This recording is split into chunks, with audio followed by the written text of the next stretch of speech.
Bom, amigos do Instituto Histórico, hoje nós vamos fazer um passeio pela cidade. Será um passeio virtual pela história de São Paulo, olhando principalmente para a sua história, arquitetura e cartografia. Aqui vocês têm o meu e-mail, pode escrever à vontade. Esse passeio foi no dia 29 de agosto de 2020. Essa imagem que nós vemos é a primeira de São Paulo, né, em 1821. Arnaud Jean Palière, está aqui o detalhe. O que nós vemos nele? Vamos aprender e vamos trabalhar a leitura de imagens. Um segundo só, e para contemplação, 1 segundo, e vocês vão acompanhar comigo. Pensem um pouco.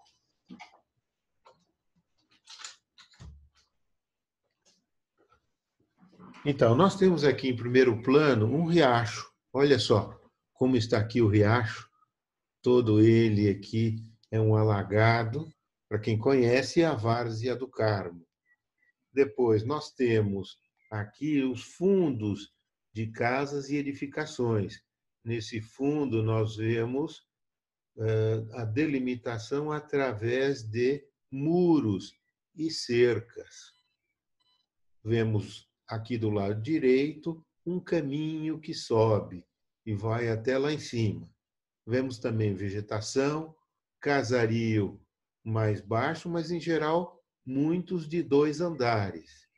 E concretamente no centro, uma edificação de alto porte com muitas janelas e torre de uma igreja, o campanário e a cruz central.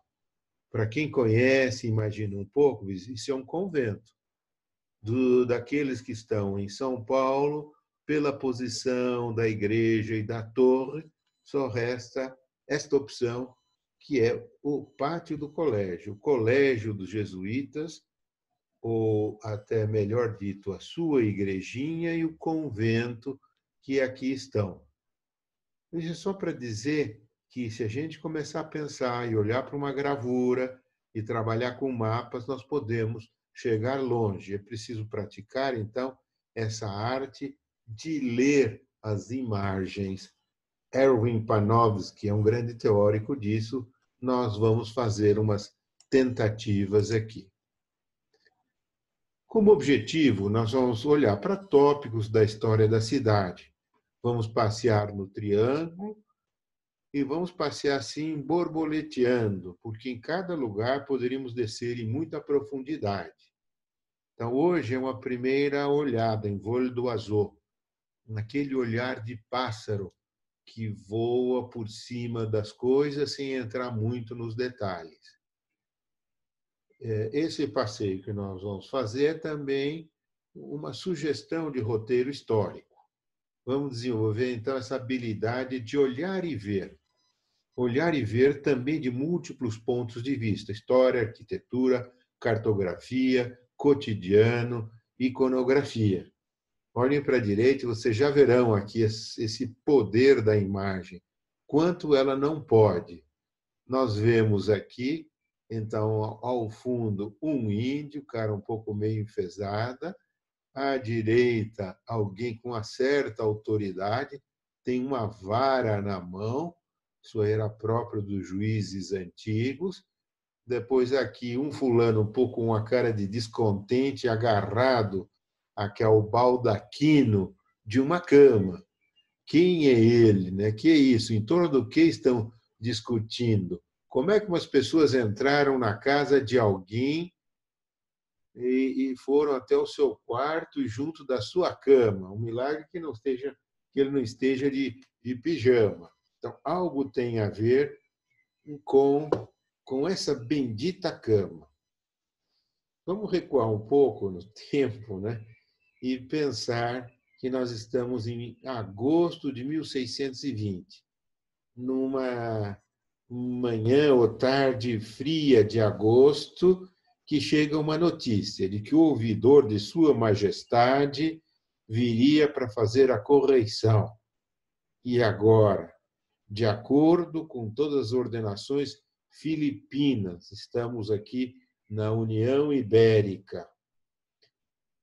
a preocupação dos camaristas, aqueles que formavam parte da Câmara de São Paulo, 2 juízes, né, 3 vereadores, um almotacel e, como adendo, um escrivão, por exemplo. Eles têm a função agora de receber muito bem esse ouvidor. Onde é que ele vai ficar? Fácil, na casa da Câmara e cadeia, porque ela fica sempre livre, pelo menos a Câmara, né, nos momentos em que não há uma vereança. Mas e a cama?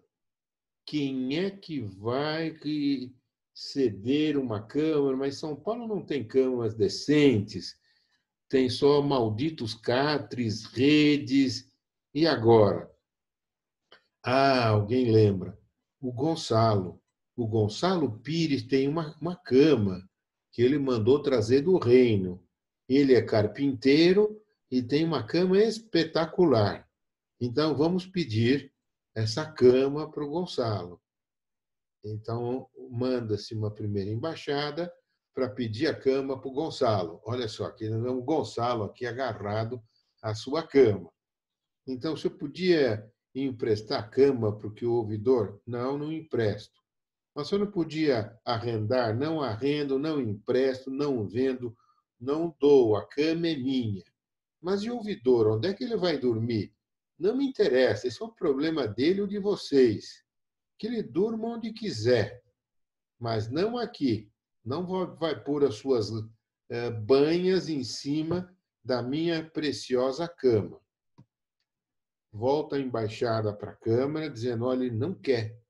Vocês voltem para lá imediatamente, vão com índios, se for preciso, 6 índios, oficiais armados, com o mandato de busca e apreensão da Câmara, se for necessário.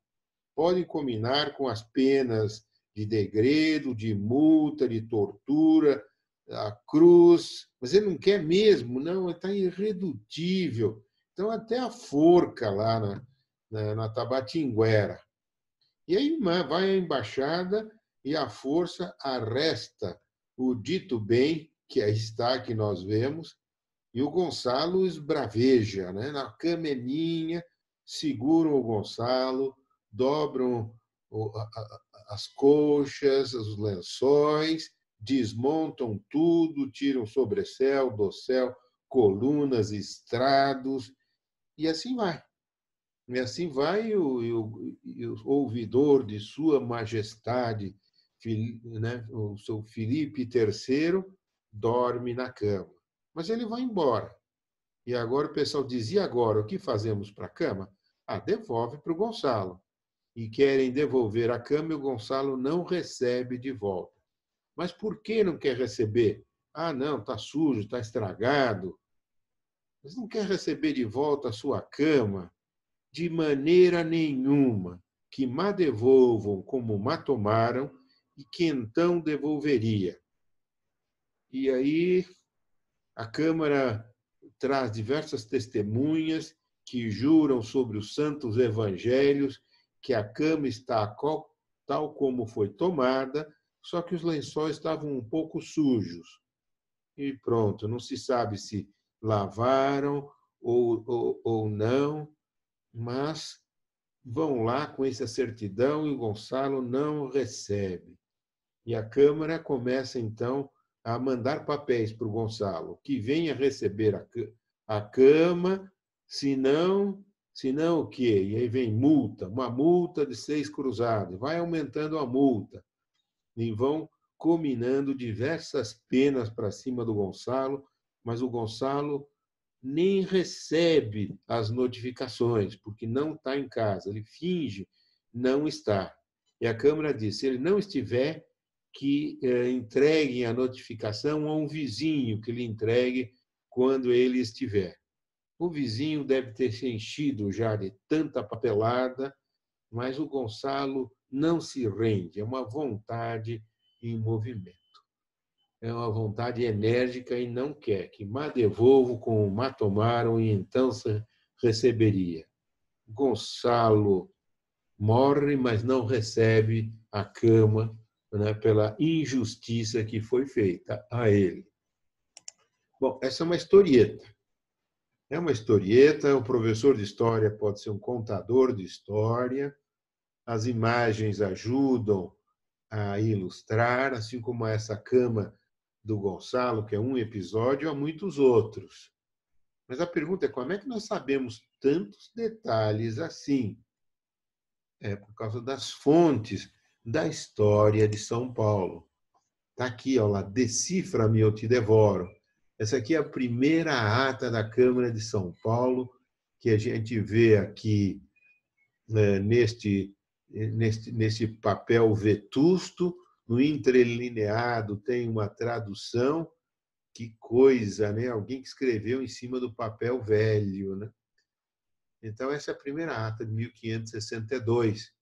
Então, São Paulo tem uma larga história a contar, assim como Lima, né? E são as duas únicas cidades que têm documentação desde os seus princípios. Também tem Santo André da Borda do Campo, mas teve duração muito efêmera e depois se incorporou a São Paulo. Quais são esses documentos? O Registro Geral e as atas da Câmara Municipal, desde 1562. Há um primeiro caderno de 2 anos que não foi recuperado, não se sabe o que aconteceu. Há também a publicação de inventários e testamentos dos bandeirantes, que antes de partir, ou na própria bandeira, faziam seu testemunho. Aqui nesse sertão do Paracatu, em 1606. E tem muita história, né? Só isso que já disse. Mostra para onde é que eles estavam indo, né? No sertão do Rio Paracatu. Depois há outros documentos interessantes para a história de São Paulo, os Provincial Reports, desde 1800 e tanto. Na internet também, aqui está aqui todo o HTTP, só que aqui, por causa da apresentação, essa cor sumiu, mas se você me manda um e-mail, a gente entra em diálogo e eu mostro onde é que estão esses documentos aí. Então, cada documento desses é riquíssimo. Aí tem assinaturas dos diversos vereadores e, né, que participaram, né, da vida política de São Paulo nos seus inícios. Bom, vamos andando, né? Essa aqui está escrito, então, aqui, olha só, é a tradução, né?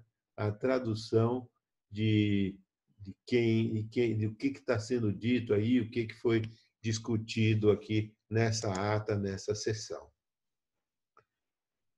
Casa da Câmara e da Cadeia, olha, a primeira parada aqui, ela estava também no pátio do colégio. Eu aproveito para falar do mapa como fonte histórica. Tem os seus tesouros escondidos, mas também as armadilhas.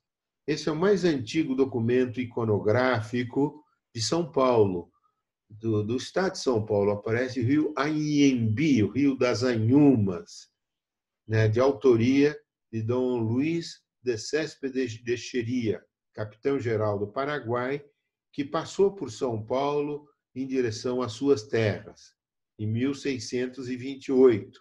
Desceu o Tietê, né, foi até o Rio Paraná, teve algum tempo no Ivaí, depois no Paranapanema, e daí foi para o Paraguai e tomou posse lá em Assunção. Encontre no Arquivo Geral das Índias, em Sevilha. Olhando para esse mapa aqui, a Vila de São Pablo en el Brasil. Puxa vida, se a gente tem uma cruz aí, olha só qual é o significado. Tenho 3 corpos nessa casa. Isso aí foi feito e desenhado à vista do que o Céspedes Xeria viu a pergunta. Resposta de um jeito ou de outro. Só que em cima dele, Toné instruiu Zé Orte Rodrigues, o JWR, 926, que fizesse um desenho de como seria. É a reconstituição. Eu olho para esse modelo e faço. A gente vê que ele nem pôs a cruz, né? Mas desenhou 3 corpos de casas. Um central, com 2 janelas, porta com algum enfeite, é verdade. Colocou alguns degraus aí, ó, estão eles lá, um banco para quem quisesse sentar, as janelas com alguma coisa em cima, telhado e uma torre com a bandeira. Olha lá, a torre interpretada como torre sineira. E depois nós temos a cruz, olha lá, é a cruz da Ordem de Cristo. Se você entrar na internet e procurar as diversas cruzes, você vai ver de cruz de Avis, cruz de Calatrava, etc. E da Ordem de Cristo a gente conhece pela terminação, 2 braços perpendiculares de largura constante, menos nos extremos, que aí bem já no extremo há um alargamento, 45 graus, tal, e pronto, né? Então nós vamos e chegamos lá e fazemos. Quais são os problemas? Ele acrescenta gente, tira coisas. O problema é pensar que isso era exatamente assim, isso acaba virando uma fonte histórica. Ele coloca mais uma casa no fundo, está colado ou não, parece que está a uma certa distância. Você pode ver essa casa do lado, parece um almoxerifado, não tem janela, é para guardar reios, pesos e medidas, os instrumentos dos almotacéis, etc. E isso impressiona tanto que a gente diz: ah, não, as coisas foram assim mesmo. E não foram. A gente olha para outros documentos e vê que não é assim. Tinha 2 andares, tinha o pelourinho na frente e não a cruz, há uma série de erros que em outros passeios nós vamos detalhar. Aqui está. Vamos fazer então o roteiro pelo triângulo. Nós vemos aqui uma legenda, explicação dos edifícios, Sé, Catedral, Igreja de São Pedro, Colégio. Não precisa ler, nós vamos passar por todos esses aqui. Só situar, nós temos aqui o Rio Tamanduateí, ou das 7 voltas, está aqui. Das 7 voltas e o Rio Tamanduateí, né? Tamanduá, I é rio, T, verdadeiro. Rio do Tamanduá verdadeiro. Está aqui. Então, nós vamos olhar para as pontes do Miguel Carlos, Ponte do Carmo, Ponte do Fonseca, etc. Existem outras aqui. Miguel Carlos, está aqui. Né? Miguel Carlos depois foi, né, a casa do Florencio Carlos de Abreu e Silva, Florencio de Abreu. Aqui nós temos o Largo de São Bento, por onde nós vamos começar. A Rua São Bento, a Rua de São José, Rua da Boa Vista, Rua do Rosário, do Comércio, do Cotovelo, Direita, o Colégio, o Carmo, Sé, olha só, Rua do Carmo e Largo do Carmo, Rua da Boa Morte, Tabatinguera, Tabatinga, Barro Branco, era é que já foi. Então, lugar onde houve Barro Branco e não tem mais, de tanto que pegaram. Beco Sujo, continua igualzinho, né? Tem aí Beco da Cachaça, Beco do Inferno, né? Estrada do Mar, São Gonçalo, Largo do Pelourinho, Rua do Quartel, Rua da Esperança de São Gonçalo, do Príncipe, do Jogo da Bola, do Ouvidor. Tem um certo sabor todas essas ruas aqui. E a gente sabe que é antigo quando tem esses nomes, né? Quitanda, Cotovelo, Ouvidor, né? E não é nomes de pessoas, nem de pássaros, nem de tribos indígenas. Né? Então, esses nomes de ruas que fazem o triângulo foram criados a partir do quê? Dos próprios edifícios que lá se situavam. O triângulo, que são 3 pontas, são as ordens religiosas, São Bento, São Francisco à direita e os jesuítas aqui estão. É um triângulo? Não é muito, né? Tem esse lado, um terceiro que vem até aqui, e a Rua do Boa Vista estraga um pouco. Mas são sempre assim, os religiosos situam seus conventos nos melhores lugares. para que não haja inundação, mais próximo de rio, numa certa altura, para poder ter uma boa vista e também ver se os inimigos estão se aproximando ou não. E assim vai, né? O nome aqui, olha lá, Rua de Martim Afonso. O que Martim Afonso é esse, né? É Martim Afonso Tibiriçá, o índio Tibiriçá, que tinha sua taba primeiro no Largo de São Bento. No batismo, ele resolveu adotar o nome do donatário da capitania. Os portugueses deviam falar disso, né? Então, pronto. Depois mudou-se para a Rua Direita, porque fizeram um alinhamento. Rua Direita que vai para São Bento, ou que vai de Santo Antônio para São Bento. Rua Direita da Misericórdia, Rua Direita de Santo Antônio. Então, esses nomes ficaram muito compridos, né? Ficaram muito compridos, então ficou Rua de São Bento. Agora, a da Misericórdia, não. A Misericórdia sumiu e ficou Rua Direita. Então, em diversas cidades, a gente tem a Rua Direita. No Rio de Janeiro também. Foi renomeada para o 1º de março. Em Tiradentes tem também a Rua Direita. A gente sabe lá pelo Novo Testamento que em Damasco havia uma Rua Direita lá. Pronto. São nomes aqui que a gente pode ir guardando. Outra, Rua de Manuel Paes Linhares. Esta daqui, ó lá, que é a Rua do Rosário, porque aqui havia a igreja de Nossa Senhora do Rosário dos Homens Pretos, né? E daí? E daí que a gente vai encontrando muitas igrejas, Nossa Senhora do Rosário dos Homens Pretos, e depois se mudou para outro lugar. Passa o Imperador e vira Rua da Imperatriz, como Rua do Príncipe, e assim vai. Depois, Rua 15 de Novembro. Proclama-se a República e 15 de novembro. Então, a gente conhece se as cidades são antigas se no centro existe uma Rua 15 de Novembro ou 13 de Maio. Porque nesse momento isso marcou profundamente a cidade e uma rua que era do comércio ou do Rosário acaba mudando de nome para homenagear o acontecimento. Então, no Brasil, anterior a 1889, já é antiga, né? Pode crer. Rua Nova de São José era nova, porque foi aberta em 1770, né? Bem posterior a tudo. Rua Nova de São José, depois o tempo vai passando, ela é mais nova, e pronto, né? E aí vira Rua São José, hoje Riachuelo.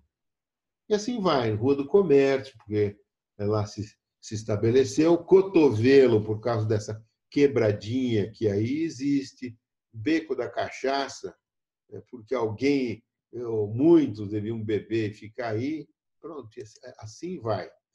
Vamos olhar para a cidade. Aqui em São Bento, onde nós estamos, os passeios, quando são presenciais, começam aí porque tem metrô. Nós encontramos esse anjo com uma rosa.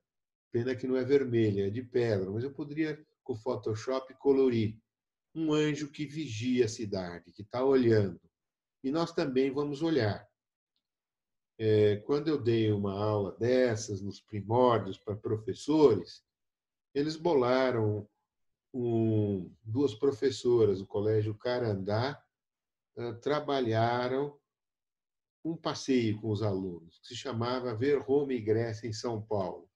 Divide-se a turma em grupos de 5, cada grupo tem um fotógrafo, e aquele menino que era mais irrequieto, etc., ficou tão vidrado, se mostrou uma lente espetacular, coisa que só ele viu, né? E foi tirando.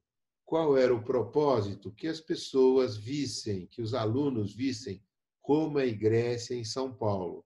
E vão vendo os capitéis, Coríntio, vai se vendo, né, em cada momento, em cada lugar, os traços, as heranças que nós temos de Roma e Grécia. Se podia olhar também para Ouro Preto.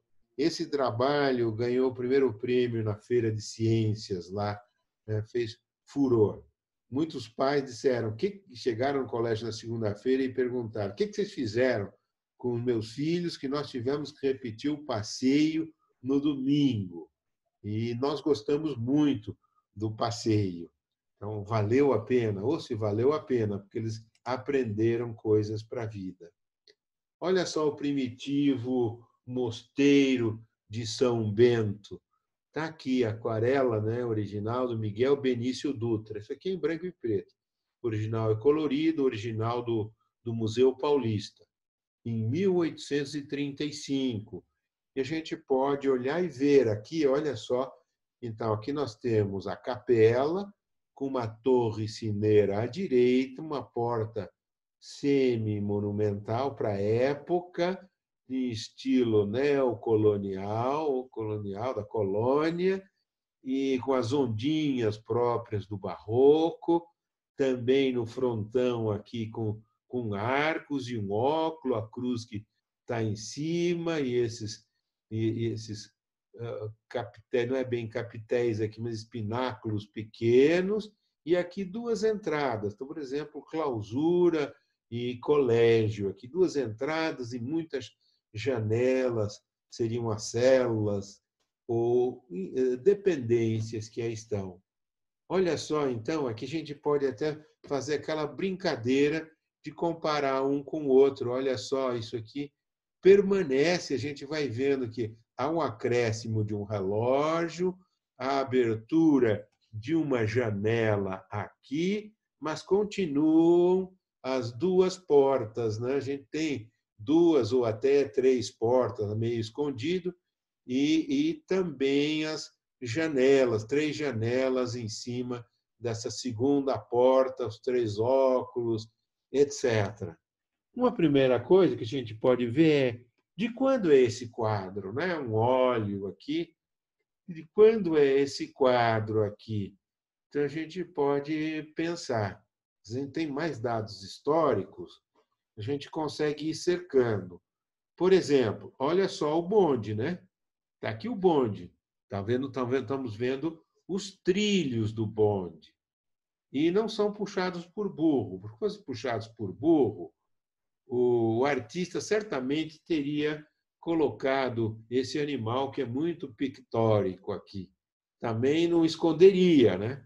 Então, e pela forma como tem algo em cima, é um bonde elétrico. Ora, o primeiro bonde elétrico é de 1900. E se eu quisesse pesquisar mais, eu vou ver, vou na Light, né? E arquivo e vou ver qual é a data da linha que sai de São Bento e vai lá pela Florencio de Abreu. Aí eu tenho uma data, sei que o quadro é posterior a isso. Tem uma data por baixo, né, ou por cima, limitando. Né? Então, ele é posterior a 1900.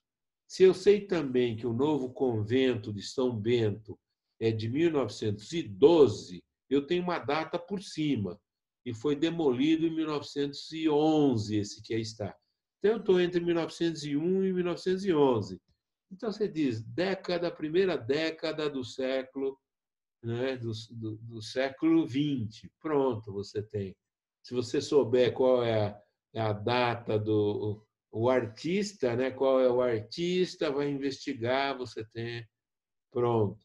Depois você pode tentar identificar mais umas casas, etc., comparar com um cartão postal, e assim vai. Né? Aqui nós vemos também um poste que aqui está de iluminação. Então vai, né? Aqui era a rodoviária da cidade. Meu pai chegava aqui de Amparo com a jardineira. E aí vinha o trole da bisavó dele apanhá-lo, né? E levava para a famosa Chácara das Palmeiras, Rua das Palmeiras, que ia lá até a Angélica com a Alameda Barros. né, a Angélica, quase esquina, um pouco para dentro, na Alameda Barros, é onde morava a Angélica, né, esposa do Francisco de Aguiar Barros, da Alameda, filha do brigadeiro, senador Queiroz, que, por sua vez, filho, né, do brigadeiro Luiz Antônio, que nós vamos ver a casa dele logo mais. E aqui está, então, São Bento, a partir de 1912. E a gente pode também ver qual é o modelinho desse Ford que aí está. Olha só a iluminação elétrica, mais linhas de bonde, um relógio na praça. Olha só esse relógio aqui de faces triangulares. Hoje nós temos um desses ali na Praça Antônio Prado, no início da Avenida São João. E aqui podíamos explorar muito, né, a linguagem da arquitetura, os postais, o carimbo, né? O carimbo nos dá uma data aí para dizer onde é que era a cidade, de que data essa paisagem da nossa cidade. Olha lá, 40 réis, está aí. E não só a igreja, mas também o mosteiro, aí está. E aí você vê que está convivendo, estão convivendo o bonde e esses Fords aí. Pronto, olha lá, Anno Domini 1912. Pronto, as badaladas do sino que marcaram a hora oficial da cidade aí durante muito tempo. E escrito em algarismo romano antigo, olha lá, 4 traços para indicar o 4. Não há o posicional IV, 5 menos 1. Pronto, né? Aí está. Vamos caminhando, vamos para frente, vamos andando aqui e vamos chegar aqui, onde já em algo mais, naquela lateral do colégio, na Florencio de Abreu hoje, nós encontramos uma imagem do Fernão Dias Pais Leme, e também dentro da igreja. Ele esteve no TAP com Raposo Tavares, né, assaltando as missões no Paranapanema, no Iguatemi, e a sua epopeia em Minas Gerais, né, descoberta das Esmeraldas, e morre na volta. Né? Paulo Setúbal o imortalizou aqui nesse livro, A Bandeira de Fernão Dias, romance histórico. No colégio Fernão Dias, lá em Pinheiros, nós temos aqui, olha lá, essas imagens aqui em bronze dele e de um seu companheiro, provavelmente seria o seu filho, Garcia Ruiz, que abriu o caminho novo, no momento em que ele encontra as esmeraldas. E aqui no azulejo do Luiz Gagne, temos a partida dele de São Bento. Ele foi o benfeitor de São Bento, quem bancou toda a reforma desse templo que durou até 1910, 1911. O Luiz Gagne foi um grande azulejista. Por exemplo, os azulejos lá do Museu Republicano em Itu, que é da USP também, tem os azulejos dele, né, encomendados pelo Toné. Olha lá, na lateral temos lá Ferdinando Pais Lemes, fundador do Mosteiro de São Bento, né, em 1650 aqui, e tem um jazigo perpétuo aí. O filho dele, então, recupera o pai, os ossos do pai, porque ele morrendo foi então embalsamado. Embalsamar era enterrar para que as carnes apodreçam e se põe fogo em cima da terra, depois se retira, limpam só os ossos, se coloca num baú de ossos e se transporta para São Paulo. Só que num dos rios, talvez o Rio das Mortes, o baú foi ao fundo. A piedade filial fez com que mergulhasse 3 vezes e depois encontrado, mordeu uma corda, mergulhou novamente, amarrou no baú, na alça, esse não era sem alça, e retiraram e trouxeram, então, para São Paulo, em procissão, e onde ele tinha um jazigo perpétuo para ele e sua mulher, Maria Betim. Já vamos falar da mulher dele já já.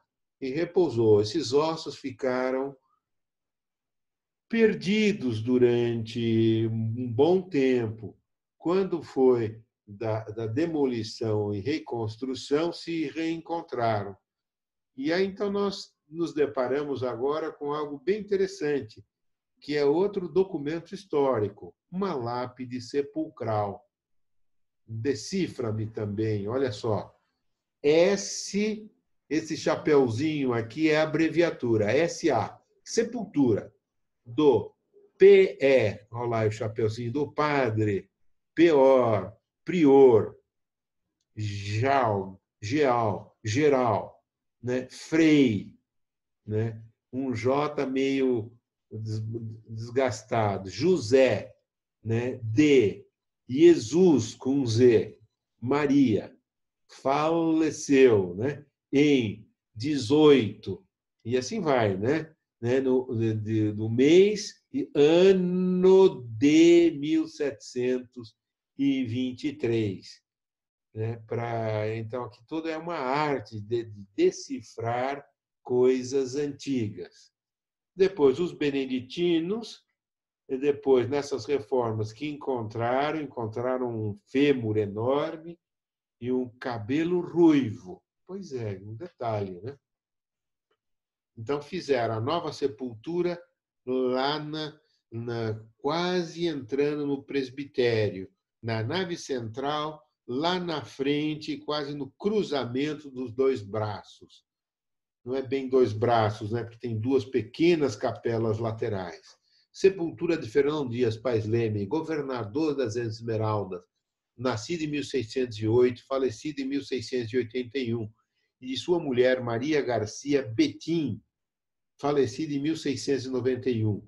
Grandes benfeitores desta abadia, para este jazigo lhes trasladou os restos mortais a gratidão beneditina, agosto de 1922. Betim, Betinque, né, era um minerador que veio com Dom Francisco de Souza, né, em 1600 e nada, 1592, 1602, 3, para procurar as minas. Betim, que aí aportuguesou para Betinhas, nome da mesma cidade mineira onde se situa a Fiat. Ela era, então, descendente deste. Então, estão aí os dois enterrados aqui. Depois nós vamos para a ladeira Porto Geral. Sim, Porto Geral era o porto. Que porto? Porto fluvial, né? Onde? No Tamanduateí, onde vinham principalmente produtos agrícolas das fazendas São Bernardo e São Caetano, nos hoje municípios de mesmo nome, plantados e cultura dos beneditinos. Lá tem uma capelinha de 1722 também, tem os escombros da capelinha e uma nova capela no lugar. E então vinham as barcaças. Mas também se podia vir de Santos a São Paulo, né, por via fluvial. Como se fazia isso? De Santos a Cubatão, se subia a serra e depois os rios. Vamos fazer esse trajeto ao longo do tempo. Né? Isso aqui é uma ilustração desse livro que aí está. Então, nós vemos uma ponte, aqui a ponte sobre o rio Cubatão, que ela é coberta, isso aqui é de 1826, 27, né? Onde se cobrava pedágios também e uma taxa para melhoria dos caminhos e imposto por cabeças de gado, ovelha é um preço mais barato, muares, vacuns, etc. Se passava para cá, antigamente foi uma fazenda dos jesuítas e se subia, primeiro pelo caminho do Padre José, depois, né, pelo antigo caminho do mar, aí depois a calçada do Lorena, depois a estrada da maioridade, e assim vai, o novo caminho do mar. Isso aqui é por fantasia, porque olha lá, vai subindo, subindo, subindo, isso parece que só chega nesse pico. Não, chega na Serra de Paranapiacaba e se chega lá. E aqui se subia, então, pela calçada do Lorena. Hercule Florence, ou Hércules Florence, passou por esse caminho em 25, 26, e desenhou Cubatão, as pequenas casas que aí estão. Desenhou também o alto, né, a vista lá no alto da calçada do Lorena, com uma mula tendo caído, e aqui o fulano aqui querendo bater na mula para se levantar. Coitado, escorregou. E gente com chapéu, aí a época. Ele parou e desenhou tudo isso. E tem os desenhos dos alagados, do lagamar, das nuvens. E em cima disso, então, eu precisaria conseguir uma cópia com melhor resolução. Tenho contato lá, eu vou conseguir em algum momento, né? Então, as tropas de mula. E olha só os rios, umas casinhas, e aqui um caminho. Olha só, tá vendo? Essa linha aqui é tão reta que é caminho. É um caminho aqui, e aqui a ponte, essa ponte do Cubatão, tal, é por aqui. Dá para reconstituir o caminho, olha, por isso daqui. Em cima disso, muita gente foi pintando, desenhando. Olhem só, tá vendo? Olha essa pessoa, é o segundo, tá de chapéu. E olha essa curva do rio. Um detalhe só que nós vamos olhar. E os empedrados. Quando nós vamos para a próxima, a gente vê que é a mesma imagem, mas colorizada. O cara de chapéu, as pedras batendo na mula, etc. E olha só, o caminho aqui está reforçado. Olha a ponte que eu falei, a ponte do Cubatão, Rio Cubatão, está aqui. Isso aqui, melhor dito, é um aterrado lá do Cubatão. E essas ilhas dá para identificar, do Pompemba, etc. Um dia que tiver com paciência, a gente faz isso. Olha só, esse já outro é uma interpretação. Ele tem um quadro de visão menor, ele corta na primeira mula, corta na última, quando o quadro é mais, né? Tem mais uma mula que não aparece, ele vai lá e coloca o fulano um pouco diferente, o caminho ele faz e desenha a ponte também, mas veja só, ele simplifica o rio. Olha essa volta aqui, tem pouco a ver. Essa volta está fora do chapéu. Então, ele usou da liberdade criativa. Já outro, olha só, repito a imagem, já outro copiou de maneira mais fiel, Oscar Pereira da Silva, acervo do Museu Paulista. É o Toné quem pede para desenhar, né? Pede para desenhar, isso é mais fiel, mas veja, é umas cores, óleo, é mais bonito, etc. Então, dá para estudar toda essa relação, essa morfogenética, essa árvore genealógica dos desenhos, as cores, tudo isso é a realidade? Não, como talvez o primeiro também não seja a realidade. É algo verossímil, aceitável, mas há uma certa fidelidade. A gente olha aqui, está com um pouco de jeito, você vai ver, não, de fato ele fez. Mas esse era o tom do verde, tinha essas plantas. Olha, no detalhe, não. Então, a gente tem que saber que isso aqui, de fato, é uma criação à vista de uma gravura, mas nos dá uma ideia, né? Uma ideia. Feche os olhos e descreva. Então, nós vamos descrever isso aqui, podemos descrever, e temos isso aqui se vê, olha lá, uma ilha lá no fundo. Pronto, será a Ilha da Moela, a Ilha do não sei quantos, a gente pode até chegar. E as nuvens, são fiéis as nuvens? Não, tem nuvens, mas está aí. Então, continuamos. Olha só, outros, é o mesmo quadro, mas eu mudando o contraste, dando um zoom, eu consigo chegar numa imagem diferente. Olha só, parece um outro quadro, mas é uma coisa, né? Como vem? Será um segundo quadro? É do Oscar Pereira da Silva também. Então, tudo isso vale uns estudos. Isso aqui são umas fotos que eu tirei. Um dia nós precisamos fazer um passeio aqui na calçada do Lorena. Então, ele tem o Bernardo José Maria de Lorena. Então, eu quero mostrar que ele tem muros de arrimo. Para fazer essa plataforma, eu preciso cortar a estrada, senão ela vem com uma declividade grande aqui, você é meio jogado para fora. Para tornar plano, eu preciso fazer aqui uma rampa mais acentuada, ou mesmo vertical, com esse muro de arrimo. O que era ruim nesse caminho? Os lodaçais, as águas. Então, o muro de arrimo segura as águas, ele faz canaletas em cima e canaleta aqui embaixo para tirar a água que cai aqui. Pronto. Essa árvore não existia no tempo das mulas.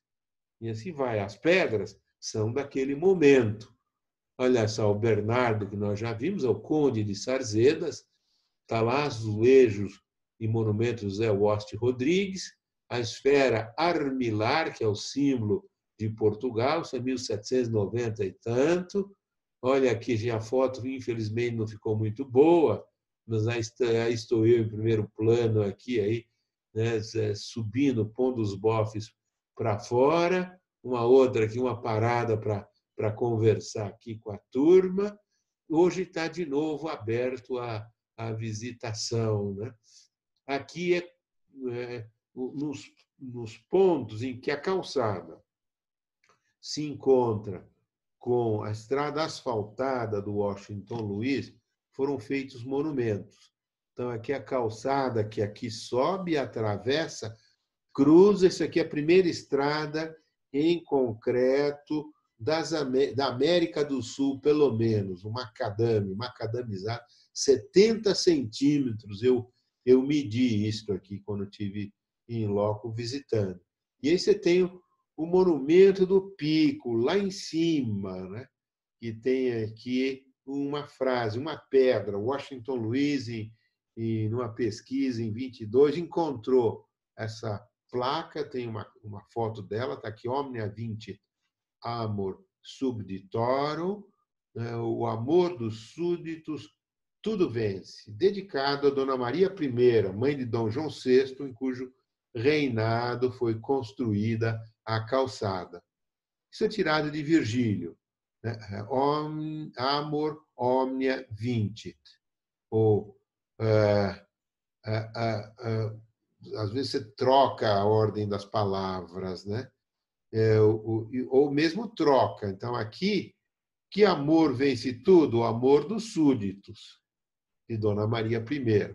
Virgílio Égloga, 1069. O brasão do Mauá for labor omnia vincit. O trabalho tudo vence. Está aí, você está lá no pico, olhando lá na neblina e cerração. Essa aqui é o desenho, então, da calçada do Lorena. Essa aqui, então, é a última foto. Olha só, né? As pedras, que belo serviço aqui, né? Isso tem que ser fomentado, o turismo. Ninguém se queixa de pegar uma pequena taxa para pagar uma pequena taxa para manutenção, mas isso aqui, então, é muito bom, né? A gente poder viajar. Infelizmente, você não pode descer e subir, porque ou só desce ou só sobe. Pô, como é que você faz? Deixa o carro onde, né? Então, o que você podia fazer é ter um serviço de van lá embaixo. Então, você desce um serviço de van que te traz para cima, incluído na passagem, se você quiser. Ou então você combina com alguém ou chama um Uber lá embaixo para te pegar aqui em cima. Então, esse detalhe tem que ser resolvido. Muito bem, então terminamos essa nossa primeira parte da gravação.